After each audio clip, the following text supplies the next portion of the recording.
ಎಲ್ರಿಗೂ ನಮಸ್ಕಾರ. ಗಣಿಕಾ ಕಿಚನ್ ವ್ಲಾಗ್ಗೆ ಸ್ವಾಗತ. ನಾನು ಇವತ್ತಿನ ವಿಡಿಯೋದಲ್ಲಿ ಅಂದರೆ ಮೊಟ್ಟೆ ಮಸಾಲ ಮಾಡ್ತಾ ಇರೋದು. ಇದೊಂಥರ ಹೊಸ ರೀತಿ. ನೋಡಿದ್ರೆ ಪನ್ನೀರ್ ಥರ ಕಾಣುತ್ತೆ, ತಿಂದರೆ ಮೊಟ್ಟೆ ಥರ ಇರುತ್ತೆ. ಅಂದರೆ ಮಕ್ಕಳೆಲ್ಲ ಮೊಟ್ಟೆ ತಿನ್ನಲ್ಲ ಅನ್ನೋರ್ಗಂತೂ ಇದಂತೂ ಒಳ್ಳೆ ಚೆನ್ನಾಗಿರೋದು. ಮಾಡ್ಕೊಡೋದಕ್ಕಂತೂ ತುಂಬ ಚೆನ್ನಾಗಿರುತ್ತೆ. ಯಾರೂ ಕೂಡ ನಂಬಲ್ಲ, ಮಕ್ಕಳಂತೂ ಗೊತ್ತೇ ಆಗಲ್ಲ. ಆ ಥರ ಮಾಡ್ಬೋದು ಆರಾಮಾಗಿ ಈಸಿಯಾಗಿ. ಎಷ್ಟು ಚೆನ್ನಾಗಿರುತ್ತೆ ಅಂದರೆ ಅಷ್ಟು ಚೆನ್ನಾಗಿ ಮಾಡ್ಬೋದು. ಈಸಿ ಮೆಥಡಲ್ಲಿ ತೋರಿಸ್ಕೊಡ್ತೀನಿ. ತುಂಬ ಬೇಗ ಸಮಯದಲ್ಲೂ ಕೂಡ ಮಾಡ್ಕೊಳ್ಬೋದು ನೀವು. ನೋಡಿದ್ರೆ ಒಳ್ಳೆ ಎಷ್ಟು ಚೆನ್ನಾಗಿದೆ. ಒಳ್ಳೆ ಪನ್ನೀರ್ ಥರ ಒಂಥರ ಮೊಟ್ಟೆ ಅಂತ ಅನ್ಸೋದೇ ಇಲ್ಲ, ಅಷ್ಟು ರುಚಿಯಾಗಿರುತ್ತೆ ಮಾತ್ರ. ನೀವೇ ನೋಡ್ತಾ ಇದ್ದೀರಿ ಎಷ್ಟು ಚೆನ್ನಾಗಿದೆ ನೋಡಿ. ಈ ಥರ ಅಂದರೆ ತುಂಬ ರುಚಿಯಾಗಿರುತ್ತೆ. ನೀವು ಒಂದ್ಸಲ ಟ್ರೈ ಮಾಡಿದ್ರೆ ನೀವಂತೂ ಮತ್ತೆ ಇದೇ ಥರನೇ ಮಾಡ್ತಾ ಇರ್ತೀರ. ಅಷ್ಟು ರುಚಿಯಾಗಿರುತ್ತೆ ಮಾತ್ರ. ನೋಡಿ ಎಷ್ಟು ಚೆನ್ನಾಗಿದೆ. ಪನ್ನೀರ್ ಥರನೇ ಕಾಣುತ್ತೆ ಒಳ್ಳೆ ನೋಡೋದಕ್ಕೆ. ತಿನ್ನೋದಕ್ಕೆ ಮಾತ್ರ ಮೊಟ್ಟೆ ಅನಿಸುತ್ತೆ ನೋಡಿ. ಅದಕ್ಕೆ ಈಗ ಯಾವ ರೀತಿ ಮಾಡೋದು ಅಂತ ತೋರಿಸ್ತೀನಿ. ಈಗ ಅದಕ್ಕೇನು ಬೇಕು ಅಂತ ಮೊಟ್ಟೆ ತೊಗೊಂಡಿದ್ದೀನಿ. ಅಂದರೆ 6 ಮೊಟ್ಟೆ ತೊಗೊಂಡಿದ್ದೀನಿ. ನೀವು ಬೇಕಿದ್ರೆ ಇನ್ನೂ ಜಾಸ್ತಿ ಮಾಡ್ಕೊಳ್ಳಿ. ನಾನು ಇವಾಗ 6 ಮೊಟ್ಟೆ ತೊಗೊಂಡಿದ್ದೀನಿ. ಇದನ್ನು ಯಾವ ರೀತಿ ಮಾಡೋದು ಅಂತ ನೋಡೋಣ ಬನ್ನಿ. ಈಗ ತುಂಬ ಈಸಿ ಮೆಥಡಲ್ಲಿ ಈಗ 6 ಮೊಟ್ಟೆಗಳ್ನು ಕೂಡ ನಾನು ಇವಾಗ 6 ಮೊಟ್ಟೆ ತೊಗೊಂಡಿದ್ದೀನಿ. ಜೊತೆಗೆ ಗರಂ ಮಸಾಲ, ಅರಿಶಿನ ಪೌಡ್ರು, ಉಪ್ಪು, ಖಾರದ ಪುಡಿ ಎಷ್ಟು ಬೇಕು, ರುಚಿಗೆ ಎಷ್ಟು ಬೇಕಷ್ಟು ತೊಗೊಂಡಿದ್ದೀನಿ. ಗರಂ ಮಸಾಲ, ಅರಿಶಿನ, ಉಪ್ಪು, ಜೊತೆಗೆ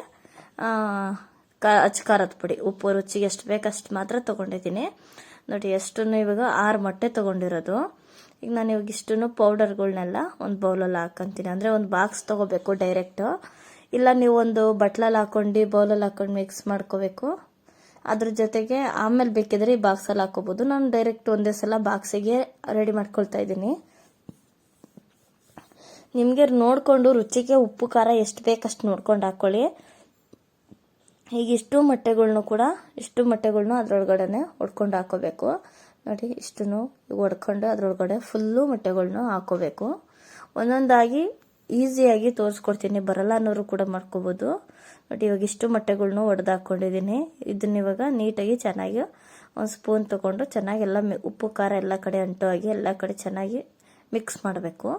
ನೀವಿಲ್ಲ ಒಂದು ಬೀಟರಲ್ಲಿ ಮಾಡ್ಕೊಳ್ತೀವಿ ಅನ್ನೋದಾದರೆ ಹಂಗೆ ಮಾಡ್ಕೊಳ್ಳಿ. ಚೆನ್ನಾಗಿ ಎಲ್ಲ ಮಿಕ್ಸ್ ಆಗಬೇಕಷ್ಟೇ.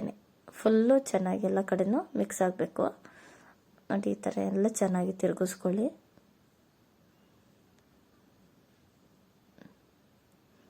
ಹಂಗೂ ಸ್ವಲ್ಪ ಅದು ಮಿಕ್ಸ್ ಆಗಲ್ಲ, ಈ ಥರ ಇರುತ್ತೆ. ಸಾಕು, ಇಷ್ಟಾದ್ರೂ ಸಾಕು.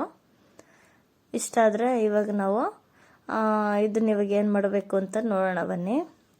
ತುಂಬ ಚೆನ್ನಾಗಿರುತ್ತೆ. ಈಗ ಒಂದು ಬಾಕ್ಸ್ ಮುಚ್ಚಳ ಮುಚ್ಕೊಂಡು ಇವಾಗ ಒಂದು ಕುಕ್ಕರ್ ತೊಗೊಂಡು ಕುಕ್ಕರ್ನಲ್ಲಿ ಸ್ವಲ್ಪ ನೀರನ್ನ ಸೇರಿಸ್ಕೋಬೇಕು. ಒಂದು ಪ್ಲೇಟ್ ಇಟ್ಟಿದ್ದೀನಿ. ನೀವು ಇಲ್ಲಾಂದ್ರೆ ಅದೇ ಬಿಸಿ ಮಾಡೋದಕ್ಕಿಲ್ಲ ಒಂದು ಯಾವುದಾದ್ರೂ ಸರಿ. ಈ ಥರ ಒಂದು ಕುಕ್ಕರೇ ಅಂತ ಅಲ್ಲ, ಒಂದು ಪಾತ್ರೆ ತೊಗೊಂಡು ಅದ್ರೊಳಗಡೆ ನೀರು ಹಾಕಿ ಒಂದು ಪ್ಲೇಟ್ ಇಟ್ಬಿಟ್ಟು ಅದ್ರ ಮೇಲೆ ಒಂದು ತಟ್ಟೆ ಮುಚ್ಚಿಬಿಟ್ರು ಆಗುತ್ತೆ. ಇದೇ ಅಂತ ಏನಲ್ಲ. ಈಗ ಇದಕ್ಕೆ ನಾನು ಒಂದು ಪ್ಲೇಟ್ ಹಾಕಿದ್ದೀನಿ. ಇಲ್ಲಾಂದ್ರೆ ಅದು ಬಿಸಿ ಮಾಡೋದಕ್ಕೆ ಅಂತ ಒಂದು ಪ್ಲೇಟನ್ನು ಬರುತ್ತಲ್ಲ, ಆ ಪ್ಲೇಟ್ ಆದರೂ ಇಡ್ಬೋದು. ನೋಡಿ ಈ ಥರ ಒಂದು ಬಾಕ್ಸ್ನ ಅದ್ರೊಳಗಡೆ ಇಟ್ಬಿಟ್ಟು ನಾನು ಕುಕ್ಕರ್ ಕ್ಯಾಪ್ ಕ್ಲೋಸ್ ಮಾಡಿಬಿಟ್ಟು ಒಂದು 3ರಿಂದ 4 ವಿಷಲ್ ಕೂಗಿಸ್ಕೊಂಡ್ಬಿಡ್ತೀನಿ. ಅದು ಮೊಟ್ಟೆ ಬೇಯಬೇಕು, ಆ ಬೇನಲ್ಲೇ ಬೇಯಬೇಕು. ಆ ಥರ ಬೇಯಿದ್ರೆ ಒಂಥರ ಚೆನ್ನಾಗಿ ಸ್ಪಂಜ್ ಥರ ಬರುತ್ತೆ, ಚೆನ್ನಾಗಿ ಬರುತ್ತೆ. ಅದಕ್ಕೋಸ್ಕರ ಹೇಳಿದ್ದು. ಈಗ ಇದಾದ್ಮೇಲೆ ಇನ್ನೊಂದು ನೆಕ್ಸ್ಟ್ ಸ್ಟೆಪ್ಗೆ ಗೊಜ್ಜಿಗೆ ಗ್ರೇವಿಗೆ ಏನು ಮಾಡೋದು ಅಂತ ತೋರಿಸ್ಕೊಡ್ತೀನಿ. ಗ್ರೇವಿಗೆ ಏನೇನು ಬೇಕು ಅಂತ ಎಲ್ಲ ಇಂಗ್ರೀಡಿಯೆಂಟ್ಸ್ ತೊಗೊಂಡಿದ್ದೀನಿ. ಈರುಳ್ಳಿ ತೊಗೊಂಡಿದ್ದೀನಿ, ಒಂದು 2 ಈರುಳ್ಳಿ ಸಣ್ಣದಾಗಿ ಕಟ್ ಮಾಡ್ಕೊಂಡಿದ್ದೀನಿ. ಅರಿಶಿನ ಪೌಡ್ರು ಸ್ವಲ್ಪ ತೊಗೊಂಡಿದ್ದೀನಿ, ಧನಿಯಾ ಪೌಡ್ರು, ರುಚಿಗೆ ತಕ್ಕಷ್ಟು ಉಪ್ಪು, ಗರಂ ಮಸಾಲ, ಅಚ್ಚ ಖಾರದ ಪುಡಿ ತೊಗೊಂಡಿದ್ದೀನಿ.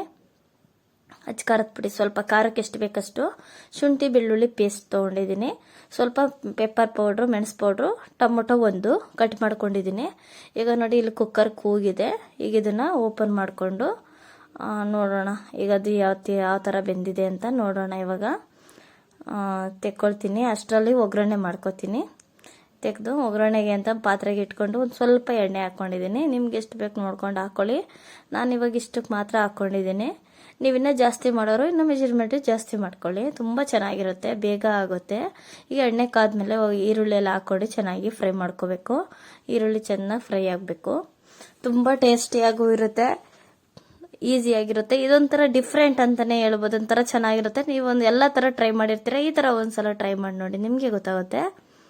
ಈಗ ನೋಡಿ ಈರುಳ್ಳಿ ಚೆನ್ನಾಗಿ ಫ್ರೈ ಮಾಡಿಕೊಂಡು ಅದರೊಳಗಡೆ ಶುಂಠಿ ಬೆಳ್ಳುಳ್ಳಿ ಪೇಸ್ಟನ್ನು ಹಾಕ್ಕೊಳ್ತೀನಿ. ಇವಾಗ ಶುಂಠಿ ಬೆಳ್ಳುಳ್ಳಿ ಪೇಸ್ಟ್ ಕೂಡ ಹಸಿ ಸ್ಮೆಲ್ ಹೋಗೋ ತನಕ ಚೆನ್ನಾಗಿ ಫ್ರೈ ಮಾಡ್ಕೋಬೇಕು.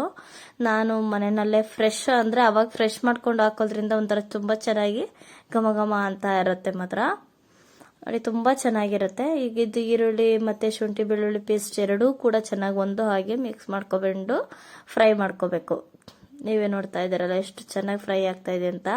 ಈಗ ಇದ್ರೊಳಗಡೆ ಇವಾಗ ಟೊಮೊಟೊ ಸೇರಿಸ್ಕೊತೀನಿ ನಾನು. ಟೊಮೊಟೊ ಚೆನ್ನಾಗಿ ಟೊಮೊಟೊನು ಕೂಡ ಚೆನ್ನಾಗಿ ಫ್ರೈ ಆಗಬೇಕು. ನೋಡಿ ಈ ಥರ ನೀಟಾಗಿ ಒಂದು ಸಣ್ಣ ಉರಿನೇ ಇರಲಿ, ತೀರಾ ಜಾಸ್ತಿ ದೊಡ್ಡದಾಗಿ ದಪ್ಪ ಅಂದರೆ ದೊಡ್ಡದಾಗಿ ಹೈ ಫ್ಲೇಮಲ್ಲಿ ಬೇಡ, ಸಣ್ಣ ಉರಿನಲ್ಲೇ ಇಟ್ಕೊಂಡ್ರೆ ಸಾಕು, ನಿಧಾನವಾಗಿ ಫ್ರೈ ಆಗುತ್ತೆ. ನೋಡಿ ಚೆನ್ನಾಗಿ ಇಷ್ಟು ಫ್ರೈ ಆಗಬೇಕು. ಇದಕ್ಕೆ ಇವಾಗ ನಾನು ಖಾರದ ಪುಡಿ ಹಾಕ್ಕೊಳ್ತೀನಿ. ನಿಮಗೆ ಖಾರಕ್ಕೆ ಎಷ್ಟು ಬೇಕು ಅಷ್ಟು ನೋಡ್ಕೊಳ್ಳಿ. ಇಲ್ಲ ಜೊತೆಗೆ ಅರಿಶಿನ ಪೌಡ್ರನ್ನು ಹಾಕ್ಕೊಂಡಿದ್ದೀನಿ, ಧನಿಯಾ ಪೌಡ್ರನ್ನು ಕೂಡ ಇವಾಗೆ ಸೇರಿಸ್ಕೊತೀನಿ. ಅಂದರೆ ಎಲ್ಲ ಪೌಡರ್ಗಳೆಲ್ಲ ಇವಾಗೆ ಸೇರಿಸ್ಕೊಂಡ್ಬಿಡ್ಬೇಕು. ಗರಂ ಮಸಾಲನೂ ಕೂಡ ಹಾಕ್ಕೋಬೇಕು, ಪೆಪ್ಪರ್ ಪೌಡ್ರನ್ನು ಕೂಡ ಹಾಕ್ಕೊಳ್ಳೋದು, ಅದನ್ನು ಹಾಕ್ಕೊಳ್ಬೇಕು, ಅದನ್ನು ಕೂಡ ಹಾಕ್ಕೋಬೇಕು. ಅಂದರೆ ನಿಮಗೆ ಖಾರಕ್ಕೆ ಇಲ್ಲ ಖಾರದ ಪುಡಿ ಜೊತೆಗೆ ಇನ್ನು ಹಸಿಮೆಣ್ಸಿನ್ಕಾಯಿನೂ ಕೂಡ ಹಾಕ್ಕೊಳ್ತೀವಿ ಅನ್ನೋದಾದರೆ ಹಾಕ್ಕೊಳ್ಳಿ. ನಾನು ಹಸಿಮೆಣ್ಸಿನ್ಕಾಯಿ ಹಾಕಿಲ್ಲ, ಇದೇ ಖಾರ ಜಾಸ್ತಿ ಆಯಿತು, ಹಂಗಾಗಿ ಈಗ ನಾನು ರುಚಿಗೆ ತಕ್ಕಷ್ಟು ಉಪ್ಪು ಹಾಕ್ಕೊಂಡು ಈಗ ಅದಕ್ಕೆ ಸ್ವಲ್ಪ ನೀರು ಹಾಕ್ಕೊಳ್ಬೇಕು. ಇಷ್ಟೇ, ಅದನ್ನು ಫ್ರೈ ಮಾಡಿದ್ದೀನಿ. ಸ್ವಲ್ಪ ನೀರು ಹಾಕ್ಕೊಂಡು ಗ್ರೇವಿ ನೋಡ್ಕೊಳ್ಳಿ, ನಿಮ್ಗೆ ಎಷ್ಟು ಬೇಕು ಗ್ರೇವಿ ಅಂತ ಹಾಕ್ಕೊಳ್ಳಿ. ಸ್ವಲ್ಪನೂ ನಮಗೆ ಗ್ರೇವಿ ಬೇಡ, ಸ್ವಲ್ಪ ಡ್ರೈ ಥರನೇ ಇರಲಿ. ಸೈಡಿಗೆ ಚಪಾತಿ ಜೊತೆಗೆ ನೆಂಚ್ಕೊಳ್ಳೋರಾದರೆ ಸ್ವಲ್ಪ ಗ್ರೇವಿಗೆ ಅಂತ ಸ್ವಲ್ಪ ನೀರು ಹಾಕ್ಕೊಳ್ಳಿ. ಇಲ್ಲಾಂದರೆ ಸ್ವಲ್ಪ ನೀರು ಹಾಕೊಂಡು ಒಂದು ಕಾಲು ಗ್ಲಾಸ್ ಅಷ್ಟು ನೀರು ಹಾಕ್ಕೊಂಡು ಸ್ವಲ್ಪ ನೀರು ಹಾಕ್ಕೊಂಡು ನೀವು ಇದು ಮಾಡಿಕೊಂಡ್ರೆ ಒಂಥರ ಸೈಡ್ಗೆ ಬೇಳೆ ಸಾರು ಜೊತೆಗೆಲ್ಲ ನೆಂಚ್ಕೊಳ್ಳೋಕ್ಕೆ ಚೆನ್ನಾಗಿರುತ್ತೆ. ಆ ಥರ ನೆಂಚ್ಕೊಳ್ಳೋದಕ್ಕಾದ್ರೂ ಮಾಡ್ಕೊಳ್ಬೋದು. ಇಲ್ಲ ನಾವು ಚಪಾತಿ ಜೊತೆಗೆ ಎಲ್ಲ ಗ್ರೇವಿ ಮಾಡ್ಕೊಂಡು ತಿಂತೀವಿ ಅನ್ನೋದಾದರೆ ನೀವು ಆ ಥರ ಇನ್ನೊಂದು ಸ್ವಲ್ಪ ನೀರು ಹಾಕ್ಕೊಳ್ಳಿ. ನೋಡಿ ಈ ಥರ ಒಂದು ಪಾತ್ರೆಗೆ ಹಾಕ್ಕೊಂಡು ಎಲ್ಲ ಕಟ್ ಮಾಡ್ಕೋಬೇಕು, ಪೀಸ್ ಎಲ್ಲ ಕಟ್ ಮಾಡ್ಕೊಬೇಕು. ಇದನ್ನು ಮೊಟ್ಟೆನ ತೆಗೆದು ನಾನೀಗ ಒಂದು ಬಾಕ್ಸಲ್ಲಿ ಹಾಕ್ಕೊಂಡಿದ್ದೀನಿ. ಬಾಕ್ಸಲ್ಲಿ ಇದ್ದಿದ್ದನ್ನ ಒಂದು ತಟ್ಟೆಗೆ ಹಾಕ್ಕೊಂಡು ಕಟ್ ಮಾಡ್ತಾ ಇದ್ದೀನಿ. ನೋಡಿ ಈ ಥರ ಎಲ್ಲ ಪೀಸಸ್ ಆಗಿ ಕಟ್ ಮಾಡ್ಕೊಂಡಿದ್ದೀನಿ, ಎಲ್ಲ ಪೀಸ್ಗಳು. ನೋಡಿ ಎಷ್ಟು ಚೆನ್ನಾಗಾಗಿದೆ ಅಂತಂದರೆ ಅಷ್ಟು ಪೀಸ್ಗಳು ಅಷ್ಟು ಚೆನ್ನಾಗಿದೆ. ನಿಮಗೆ ತಿರುಗಿಸ್ತಾ ಮಿಕ್ಸ್ ಆಗೋದು ಇಲ್ಲ, ಏನೂ ಇಲ್ಲ, ಅಷ್ಟು ಚೆನ್ನಾಗಿರುತ್ತೆ. ನೀವು ರಾತ್ರಿವರೆಗೂ ಬೆಳಗ್ಗೆ ಮಾಡಿ ರಾತ್ರಿವರೆಗೂ ಇಟ್ಕೊಂಡು ತಿಂದ್ರೂ ಕೂಡ ಅದು ಒಂದು ಸ್ವಲ್ಪನೂ ಮಿಕ್ಸ್ ಆಗಿರಲ್ಲ. ನೀವು ಇವಾಗೇ ಮಾಡಿರೋ ಥರ ಫ್ರೆಶ್ ಥರನೇ ಅನಿಸುತ್ತೆ, ಅಷ್ಟು ಚೆನ್ನಾಗಿರುತ್ತೆ ಮಾತ್ರ. ಈಗ ಇಷ್ಟು ಮಸಾಲೆ ಎಲ್ಲ ಚೆನ್ನಾಗಿ ಬೆಂದ ಮೇಲೆ ಇದರೊಳಗಡೆ ಇವಾಗ ನಾವು ಮೊಟ್ಟೆ ಹಾಕ್ಕೊಂಡು ತಿರುಗಿಸ್ಕೊಳ್ಳೋಣ, ಚೆನ್ನಾಗಿ ಮಿಕ್ಸ್ ಮಾಡ್ಕೋಬೇಕು. ನೋಡಿ ಎಷ್ಟು ಕರೆಕ್ಟಾಗಿ ಎಷ್ಟು ಪರ್ಫೆಕ್ಟಾಗಿ ಆಗಿದೆ ಅಂತ ನೀವೇ ನೋಡ್ತಾ ಇದ್ದೀರಿ. ಎಷ್ಟು ಚೆನ್ನಾಗಾಗಿದೆ ನೋಡಿ, ಹತ್ರದಿಂದ ನೋಡಿ ನೀವೇ ಎಷ್ಟು ಕರೆಕ್ಟಾಗಿದೆ ಅಂತಂದ್ರೆ ಅಷ್ಟು ಚೆನ್ನಾಗಿದೆ ನೋಡಿ. ಈಗ ಅದಕ್ಕೆ ಸ್ವಲ್ಪ ಕೊತ್ತಂಬರಿ ಹಾಕ್ಕೊಳ್ಳೋಣ, ಕೊತ್ತಂಬರಿ ಸೊಪ್ಪು ಹಾಕ್ಕೊತಾ ಇದ್ದೀನಿ. ಇದಕ್ಕಿನ್ನ ನೀವು ಬಟಾಣಿನೂ ಕೂಡ ಸೇರಿಸ್ಕೊಳ್ಳಿ, ಹಸಿ ಬಟಾಣಿ ಸೇರಿಸ್ಕೊಳ್ಳೋರಾದರೆ ಸೇರಿಸ್ಕೊಳ್ಳಿ. ಇಲ್ಲ ನಾವಿಷ್ಟೇ ಮಾಡ್ಕೊಳ್ತೀವಿ ಹಿಂಗೆ ಸಾಕು ಅನ್ನೋದಾದರೆ ಹಿಂಗೆ ಸರಿ. ಬಟಾಣಿ ಹಾಕ್ಕೊಂಡ್ರಂತೂ ಇನ್ನೂ ತುಂಬ ಚೆನ್ನಾಗಿರುತ್ತೆ ಮಾತ್ರ. ನೋಡಿ ಇದು ಎಷ್ಟು ಕರೆಕ್ಟಾಗಿ ಎಷ್ಟು ಪರ್ಫೆಕ್ಟಾಗಿ ಬಂದಿದೆ ಅಂತ ನೀವೇ ನೋಡ್ತಾ ಇದ್ದಾರೆ. ಎಷ್ಟು ಚೆನ್ನಾಗಿದೆ ಅಂತ ನೋಡ್ತಾ ಇದ್ರೇ ತಿನ್ನಬೇಕು ಅನ್ನಿಸ್ತಾ ಇರುತ್ತೆ, ಅಷ್ಟು ಚೆನ್ನಾಗಿದೆ. ಮಕ್ಕಳು ಕೂಡ ಯಾರಿಗೂ ಗೊತ್ತೇ ಆಗಲ್ಲ, ಈ ಥರ ಮಾಡಿಕೊಟ್ರಂತೂ ಅವರು ತುಂಬ ಇಷ್ಟಪಟ್ಟು ಎಲ್ಲರೂ ಕೂಡ ಇಷ್ಟಪಟ್ಟು ತಿಂತಾರೆ. ತುಂಬ ರುಚಿಯಾಗಿರುತ್ತೆ ಮಾತ್ರ. ನೀವೇ ನೋಡಿ ಎಷ್ಟು ಚೆನ್ನಾಗಿದೆ ಅಂತ. ನೋಡಿದ್ರೆ ಒಳ್ಳೆ ಒಂಥರ ಪನ್ನೀರ್ ಥರ ಅನಿಸುತ್ತೆ. ಇದನ್ನ ಯಾರು ಮಕ್ಕಳು ಕೂಡ ಮೊಟ್ಟೆ ಅಂತ ಅನ್ನೋದೇ ಇಲ್ಲ, ಅಷ್ಟು ಚೆನ್ನಾಗಿದೆ ಮಾತ್ರ. ತುಂಬ ಚೆನ್ನಾಗಿರುತ್ತೆ. ಹಿಂಗೆ ಡ್ರೈ ಥರ ಮಾಡಿಕೊಂಡು ಈ ಥರ ಹಿಂಗೆ ಫೋರ್ಕ್ ಹಾಕ್ಕೊಟ್ರೆ ಮಕ್ಕಳಿಗೆ ತುಂಬ ಚೆನ್ನಾಗಿ ಇಷ್ಟಪಟ್ಟು ತಿಂತಾರೆ. ಇಲ್ಲ ನೀವು ಚಪಾತಿ ಜೊತೆಗೆ ಸ್ವಲ್ಪ ಈ ಥರ ನಾನು ಮಾಡಿರೋದು ಚಪಾತಿಗೆ ಗ್ರೇವಿ ಥರ ಸ್ವಲ್ಪ ಗ್ರೇವಿ ಥರ ಮಾಡಿದ್ದೀನಿ. ನೀವು ಗ್ರೇವಿ ಬೇಡ ನಮಗೆ ಅನ್ನೋದಾದರೆ ನೀರು ಸ್ವಲ್ಪ ಹಾಕ್ಕೊಳ್ಳಿ, ಇಷ್ಟು ನೀರು ಬೇಡ ಅಷ್ಟೇ. ನೀವು ಒಂದು ಸ್ವಲ್ಪ ನೀರು ಕಡಿಮೆ ಹಾಕ್ಕೊಂಡ್ರೆ ಅಷ್ಟೇ ಅಲ್ಲಿಗೆ ಸರಿ ಹೋಗುತ್ತೆ ನಿಮಗೇನೆ. ನೋಡಿ ಎಷ್ಟು ಚೆನ್ನಾಗಾಗಿದೆ ಅಂತ ಅಂದರೆ ಅಷ್ಟು ಚೆನ್ನಾಗಿ ಬಂದೈತೆ ಮಾತ್ರ ಎಲ್ಲ ಪೀಸ್ಗಳು ಕೂಡ. ಇನ್ನು ನಿಮಗೆ ನಾನು ಸಣ್ಣದಾಗೆ ಕಟ್ ಮಾಡಿದ್ದೀನಿ. ನೀವು ಇನ್ನೂ ದಪ್ಪ ಕಟ್ ಮಾಡ್ತೀನಿ ಅನ್ನೋದಾದರೆ ನಿಮಗೆ ದಪ್ಪ ಸೈಜಲ್ಲೇ ಕಟ್ ಮಾಡ್ಕೊಳ್ಳಿ.